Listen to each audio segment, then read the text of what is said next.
संसद में आज भी गतिरोध बना रहा। बिहार वोटर लिस्ट पर विवाद के चलते दोनों सदनों की कार्रवाई ठप रही। राहुल गांधी ने संसद परिसर में एसआईआर लिस्ट को लेकर केंद्र सरकार पर हमला बोला। वहीं संसद में अगले हफ्ते ऑपरेशन सिंदूर पर चर्चा तय हो गई है।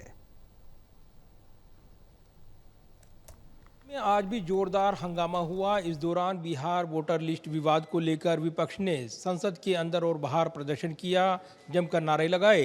इसके चलते सदन की कार्यवाही नहीं चल पाई। दोनों सदनों की कार्यवाही कई बार के स्थगन के बाद दिन भर के लिए स्थगित कर दी गई। इस बीच ऑपरेशन सिंदूर को लेकर अगले हफ्ते चर्चा का समय निर्धारित हो गया है। संसद के मानसून सत्र का आज तीसरा दिन था, लेकिन बिहार में वोटर लिस्ट के विशेष गहन पुनर्निरीक्षण एसआईआर को लेकर विवाद के चलते दोनों सदनों की कार्रवाई ठप रही। लोकसभा और राज्यसभा में भी विपक्षी सांसदों ने जमकर हंगामा किया। इसके चलते प्रश्नकाल और शून्यकाल भी नहीं चल सका। दरअसल बिहार में विधानसभा चुनाव से पहले मतदाता सूची के विशेष गहन पुनर्निरीक्षण एसआईआर को लेकर सियासी घमासान चरम पर है। विपक्षी दल इस प्रक्रिया को लोकतंत्र पर हमला करार दे रही हैं। वहीं संसद के मकर द्वार पर कांग्रेस नेता राहुल गांधी, समाजवादी पार्टी के प्रमुख अखिलेश यादव और अन्य विपक्षी सांसदों ने एकजुट होकर प्रदर्शन किया। काले कपड़े पहनकर और तख्तियां लेकर विपक्ष के कई सांसदों ने जमकर नारेबाजी की। वहीं संसद परिसर में बिहार वोटर लिस्ट विवाद पर बयान देते हुए लोकसभा नेता विपक्ष राहुल गांधी ने बयान दिया। राहुल गांधी ने कहा कि हमने महाराष्ट्र में देखा है कि कैसे वोटर लिस्ट में धांधली की गई। अब बिहार में भी यही खेल चल रहा है। ये लोकतंत्र पर सीधा हमला है। हमने चुनाव आयोग से वोटर लिस्ट और वीडियोग्राफी की मांग की थी, लेकिन जवाब में कानून बदल दिया गया। हम इस चोरी को बर्दाश्त नहीं करेंगे। सिर्फ 52 लाख की बात नहीं है, सिर्फ बिहार की बात नहीं है। महाराष्ट्र में इन्होंने चीटिंग की।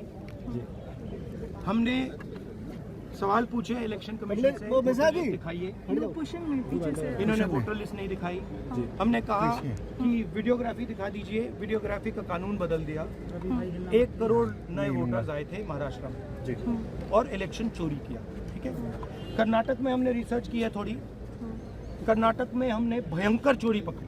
हमने एक कंस्टिट्यूएंसी चुनी, वहां पे हमने डीप डाइव किया, क्योंकि प्रॉब्लम क्या है, 6 महीने लगे हमने, मगर हमने सारा का सारा मतलब इनका सिस्टम निकाल दिया है। ये कैसे करते हैं, कौन वोट करता है, कहां से वोट होता है, कैसे नए वोटर बनते हैं, पूरा का पूरा हमें मालूम है। नहीं, अब इनको समझ आ गई बात। ठीक है, और अब इन्होंने क्या किया है कि अब हम बिहार का पूरा सिस्टम नए तरीके से करेंगे, वोटर डिलीट करेंगे और नए तरीके से वोटर लिस्ट लाएंगे।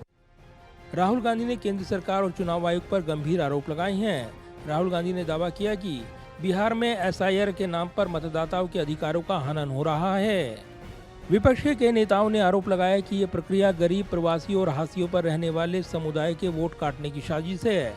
दूसरी ओर केंद्रीय मंत्री गिरिराज सिंह ने विपक्ष के आरोपों को खारिज करते हुए कहा कि ये एक नियमित प्रक्रिया है और विपक्ष घुसपैठियों के समर्थन में हंगामा कर रहा है। गिरिराज सिंह ने कहा कि साल 2003 में भी वोटर लिस्ट की समीक्षा हुई थी, तब पीएम नरेंद्र मोदी नहीं थे। विपक्ष सिर्फ डर का माहौल बना रहा है।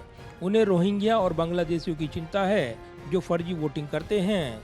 बहरहाल इस विवाद में बिहार में आगामी विधानसभा चुनाव से पहले सियासी माहौल को और गर्म कर दिया है। विपक्ष का कहना है कि वे इस मुद्दे को संसद से लेकर सड़कों तक उठाना जारी रखेंगे, जबकि सत्ता पक्ष इसे नियमित प्रशासनिक प्रक्रिया बता रहा है। वहीं अगले हफ्ते संसद में ऑपरेशन सिंदूर को लेकर चर्चा भी तय हो गई है। आज हुई राज्यसभा बिजनेस एडवाइजरी कमेटी की बैठक में राज्यसभा में चर्चा के लिए 16 घंटे का समय निर्धारित किया गया है। इससे पहले लोकसभा ने भी चर्चा के लिए 16 घंटे का समय निर्धारित किया था। लोकसभा में ऑपरेशन सिंदूर पर यह चर्चा अगले हफ्ते सोमवार से और राज्यसभा में मंगलवार से शुरू हो सकती है। जाहिर है संसद का मानसून सत्र चल रहा है और इस दौरान बिहार का वोटर लिस्ट का विवाद लगातार छाया हुआ है। लगातार दूसरे दिन भी दोनों सदनों में जमकर हंगामा हुआ है।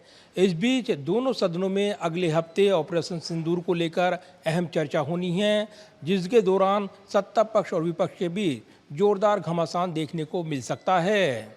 कैमरामैन विदर्भ के साथ प्रदीप कुमार, टोटल न्यूज़, दिल्ली।